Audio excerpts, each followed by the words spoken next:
This is the Big O Show. This is the Big O Show.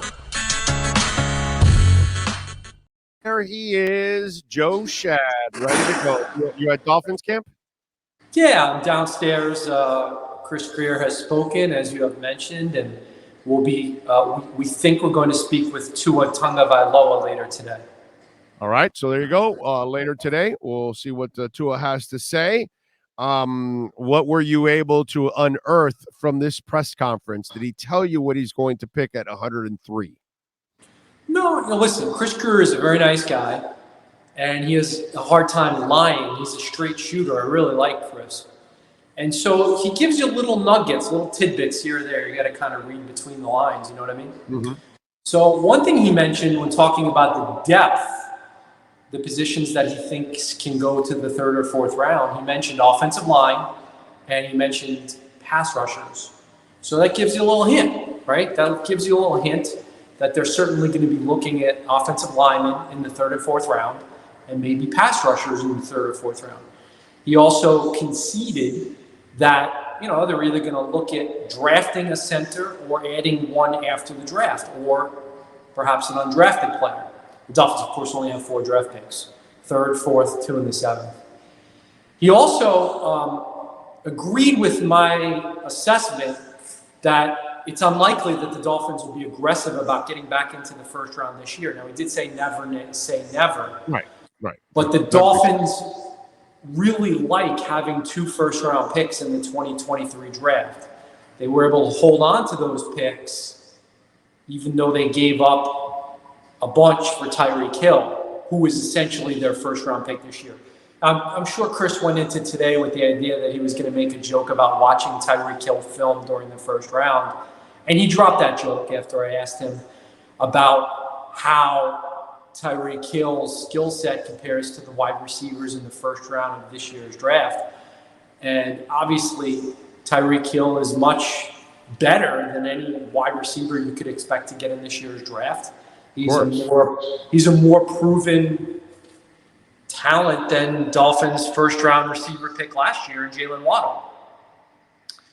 So, look, Greer didn't drop company secrets, but there aren't many to drop. I mean, the Dolphins don't have a lot of picks this year. No, you're right about that.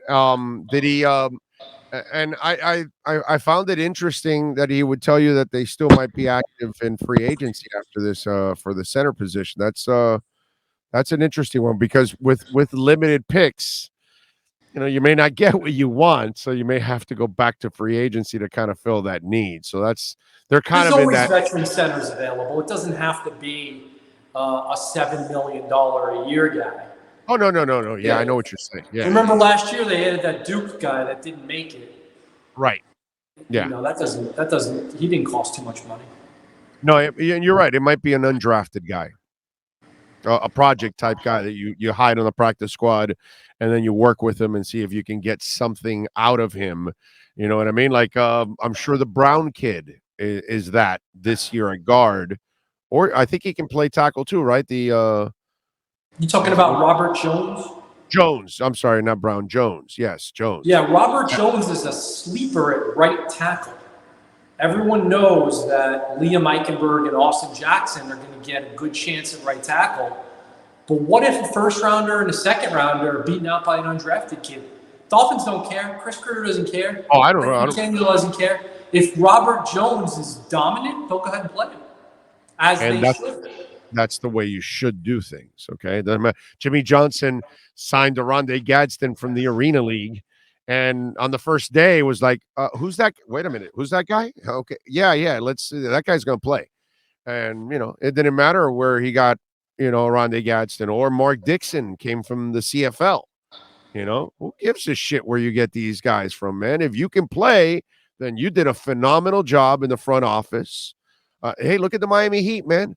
They're starting a street free agent guy over a guy they just gave $95 million to. Okay? That's ballsy. But that's what good franchises do because the rest of the players know what's going on. And if you don't play the best players and you're playing politics, dude, you'll lose that locker room in a second, and you've been there. You've seen that. I think it's something like 30% of NFL rosters are made up of undrafted players, which is a remarkably high number. And we have to give Chris Grier and his staff credit for adding Nick Needham. They added Zach Sealer, not in the draft, but he was either a 7th rounder or an undrafted guy. He's gone, but Mac Hollins, he was terrific here. And Preston Williams has had his moments as an undrafted receiver. I know you're down on Preston Williams. I know you're down on bringing him back. But his issue was not talent. This is a guy who's never really talented. Oh, yeah, no, I would never argue talent. He has the talent to be a badass in this league. I don't know if he has badass in him is my problem. That's what that's my, you don't follow soccer probably, but that's my wonder with Robbie Robinson from Inter Miami is the kid's got a boatload of talent, but I don't see dog in him. I don't see a son of a bitch in him. Last night you watched the son of a bitch put up 45 points. His name is Jimmy Butler.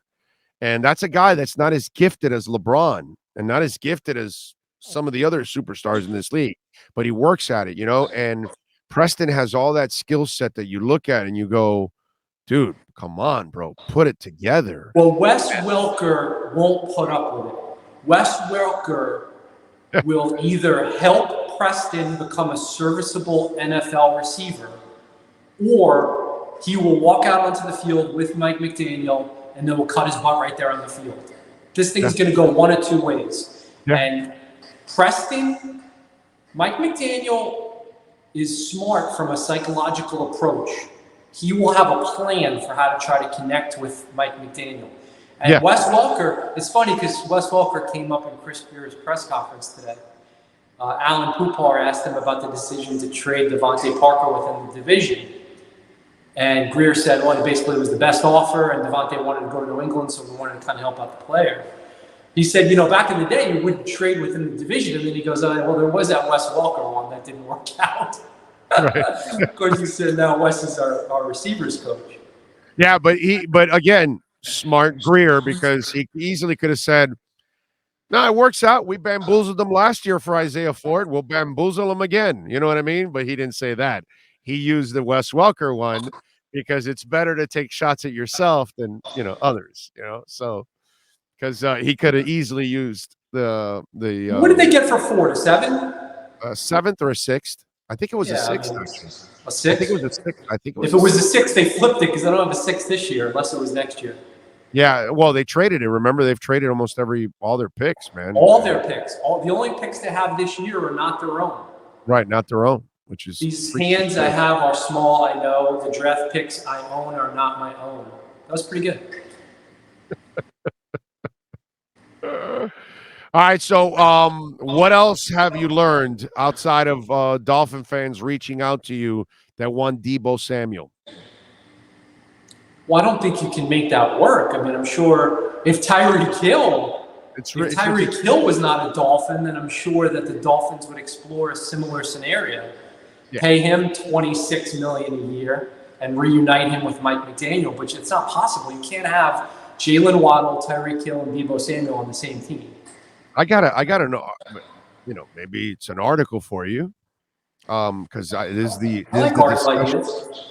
this is the discussion I've had, and I'm trying to tell Dolphins, get your mind off Deebo Samuel. They already acquired Deebo Samuel. His name is Chase. His name is Mostert. His name is Alex Ingold. His name is Tyreek Hill. His name is Waddle. His name is Cedric Wilson. Lynn Bowden. Mike McDaniel is going to attack you with 8 Deebo Samuels. It'll be multiple people doing what Deebo Samuel does, but it won't be one dude being Deebo Samuel. And if you look at the skill sets of all these guys, one or the other has some of the skill sets that Deebo Samuel uses on the field. And so I think that's what McDaniel's vision is. He got guys that have multiple skill sets that he could use them on a sweep, he can use them on a run, he can use them on a pass, he can use them on a crossing route, he can use them whatever he wants to. He can do all kinds of things with a lot of these guys. That's what I think. They have Deebo Samuel, but it's in piecemeal. What do you think about that?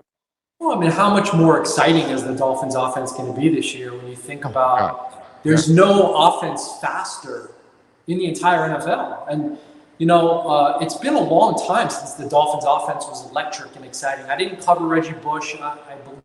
Marino. I got to go. Because so Reggie Bush doesn't count. Because it was Jarvis only Landry doesn't count. Right, because it was only Bush. It was only Bush. But when you had the Marx brothers, right? No, of course. That's what I'm going to go with. That's the last time that they were like explosive. Okay. Well, let me ask you this: since Marino, other than Landry and Bush, who's the most dynamic, exciting, thrilling Dolphins offensive player? Ricky. It's not even close. So it's Ricky followed by Bush, then Landry in terms of thriller. Thrilling offensive dynamic talent. Yeah, but when you throw the dynamic, then I have to take that guy out. But if you want thriller, I got to tell you, Rondé Gadsden made more plays than those two dudes any day of the week and twice on Sundays. The catches that Rondé Gadsden made were just absolutely sick. So, but once you added dynamic, I'm out. That wasn't a Rondé. A Rondé's not dynamic. Thrilling players. Jay Ajayi in 2016. Yeah, it was lightning in a bottle. It was bad knees. But it was good. It was thrilling. It the was J Train, what was more thrilling, Jay Ajayi in 2016 or Jarvis Landry at his best moment? I'll go with Jarvis. Both of those guys. I'll go with Jarvis. I'll give him a slight edge. It's not Ricky, because Ricky, for sure, the last 20 years, 25 years, Ricky has been the highlight of our Dolphins, whatever, existence. You know what I'm saying? But yeah, you're right. This is, it's kind of like watching the Panthers now. They have their most dynamic offense they've ever had.